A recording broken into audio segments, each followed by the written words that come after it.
Hello, everyone.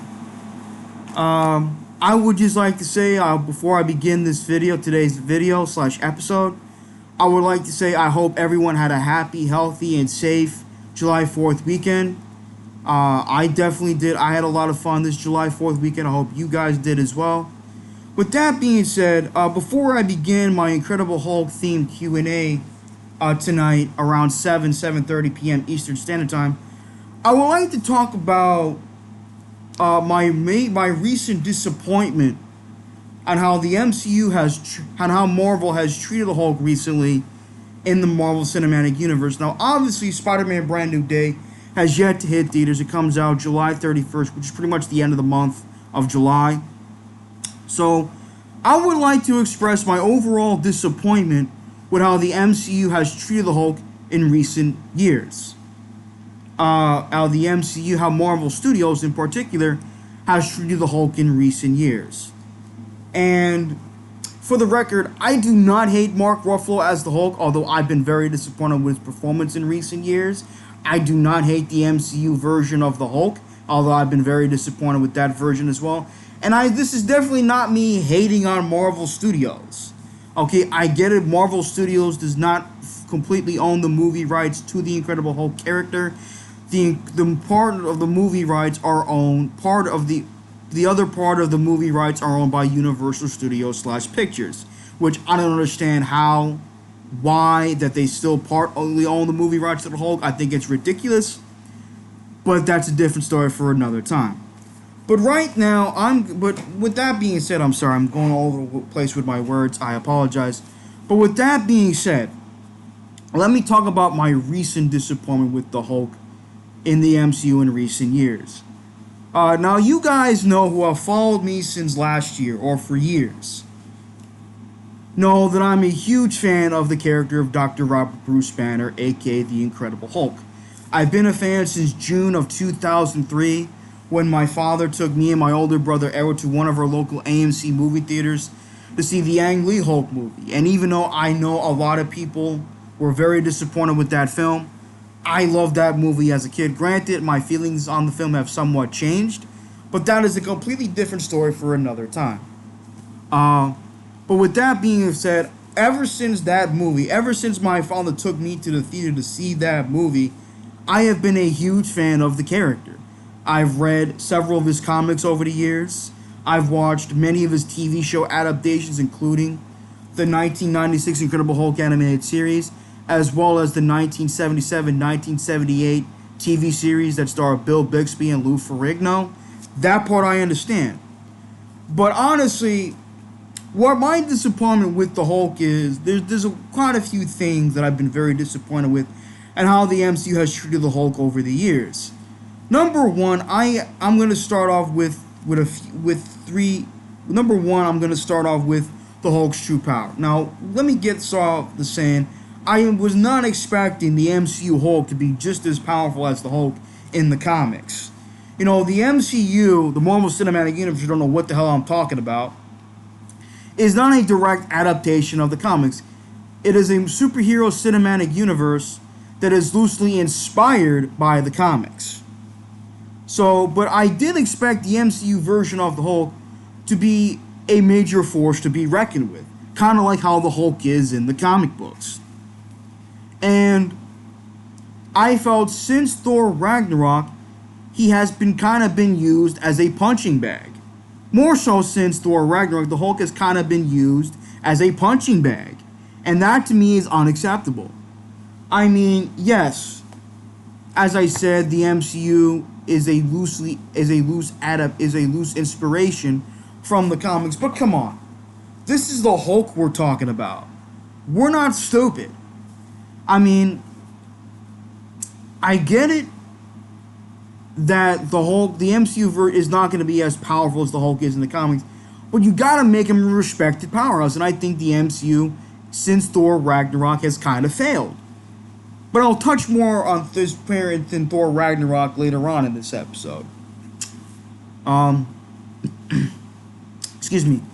One of the best showings of the Hulk's power we've got in the MCU, or the best showings of the Hulk's power and rage that we've seen in the MCU, was from the Incredible Hulk film from 2008 to Avengers Age of Ultron.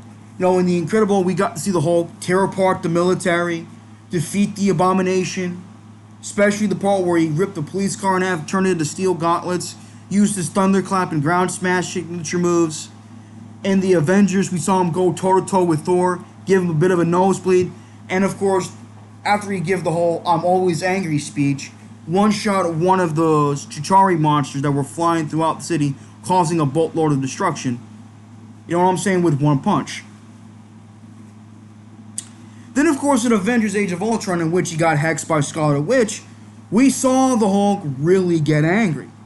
Now, obviously, compared to, let's say, his World Breaker mode in the comics, World Breaker mode, for those who know what the hell I'm talking about, World Breaker mode is not a transformation. World Breaker mode is an angry level where the Hulk becomes so strong where he can effortlessly destroy entire planets without really breaking much of a sweat. What we got in the Hulk's angry level in Avengers was really, I agree with E-Man, with, not He-Man, but what YouTube called E-Man movie reviews, where it was really more of a 5 or a 6. Whereas World Breaker Hulk is basically like a 10 or a 15 over 10. Like a 15, basically. Like a 15, you know what I'm saying? But, yeah. But since Thor Ragnarok, the Hulk has been used as a punching bag, and that to me is not fucking cool.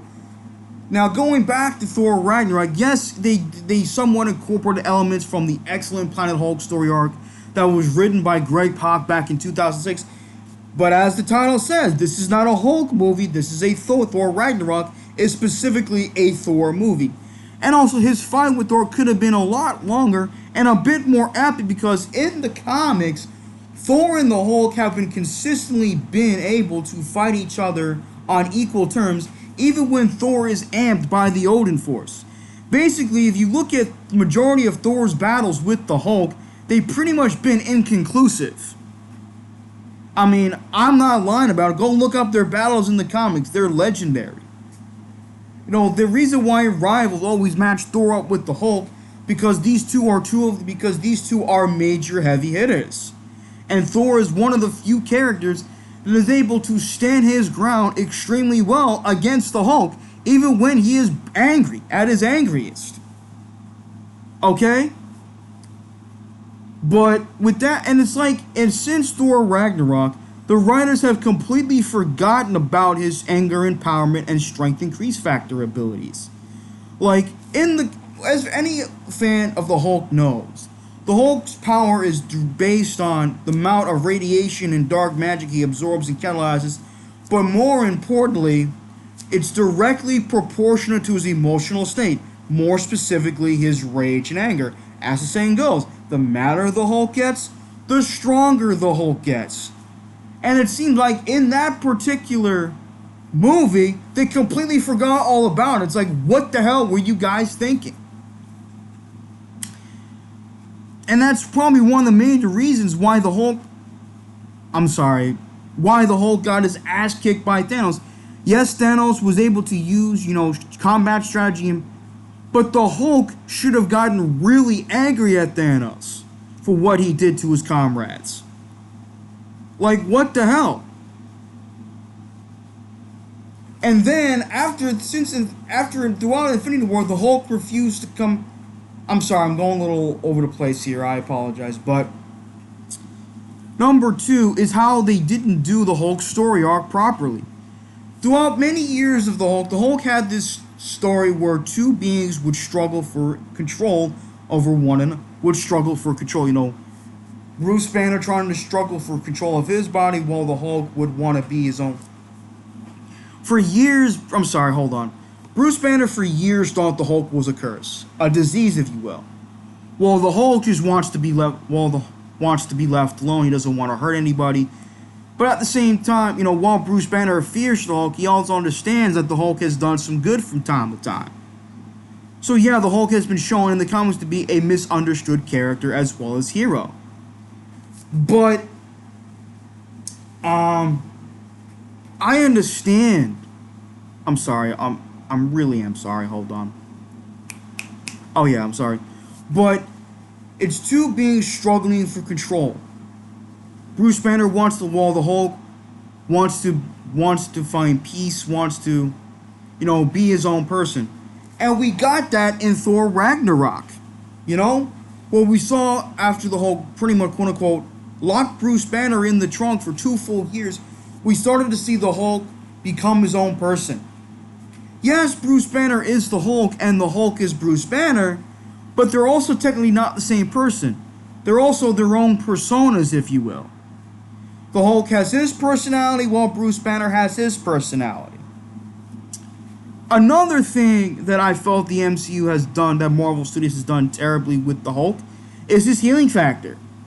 As much as I love the Incredible Hulk film from 2008, which I definitely plan reviewing on my channel at some point, I'm sorry. Since that movie, they've done a piss poor job showcasing the Hulk's healing factor. In the comics, the Hulk has one of the best healing factors in all of fiction.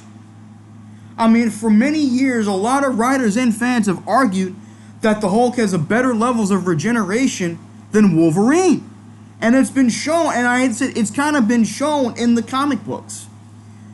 I mean, the fact that the Hulk in his own solo movie back in 2008, which was the last time we've ever gotten a solo Hulk movie, he did a terrible job in regenerating from a simple stab wound. Like, what the hell? Like, I remember the Hulk being stabbed numerous times by Wolverine, and he would heal instantaneously. Like, what the fuck? Like, what is with this shit? I don't understand it. Like, I literally don't understand that crap. Like, honestly, I don't know. And also, I also did this in a Defend Professor Hulk video that I did last May around Memorial Day. They also ruined the Professor Hulk persona. The Professor Hulk persona is not Bruce Banner taking complete, utter, and full control of Hulk's body. The Professor Hulk was a brilliant idea and concept, as far as I'm concerned anyway, that was created back in the 1990s by the late Peter David. It was supposed to represent both worlds for both Bruce Banner and the Incredible Hulk.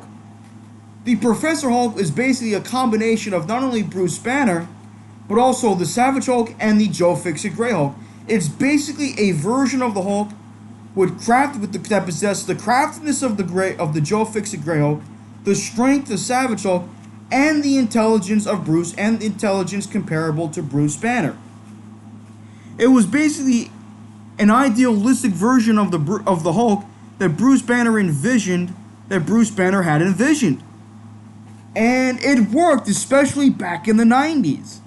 And the fact that the MCU butchered that so badly is disgraceful. If you look how the Professor Hulk is done in the MCU, he's goofball, he's a comic relief, and he's a pushover, and he looks weak as fuck. Another thing that pissed me off, and also, the Russo brothers, as much as I respect them as filmmakers and directors to a degree, the fact they made this reason, the reason why the Hulk refused to come out of Banner during Infinity War because he was tired of being used as a weapon by Banner and the Avengers. Get the fuck out of here with that garbage. You made the Hulk look like a pussy in that movie. And a lot of people lost respect for the MCU version of the Hulk. Like, how they did the Hulk in that movie was so freaking disgraceful. Like, the Hulk, I understand the Hulk has been far from invincible. He's got his fair share of L's over the years. But the Hulk, even though the Hulk has never been a purpose to his ass beating, I've always looked at the Hulk as like, you know what, I'm going to get back at this motherfucker. You know, the madder he gets, the stronger he gets. What the hell happened to that? You know? And when we got in Endgame, we didn't even get a rematch between the Hulk and them. No, never mind. We didn't even get somewhat of a rematch between the two in Endgame. Hell, didn't even have the Hulk pick up a huge-ass rock and throw it at the guy. Like, what in the absolute hell is up with that shit? And now, as I said, I don't dislike Mark Ruffalo as an actor necessarily. I think he's a very talented actor. But he has not done a good job with the Hulk recently.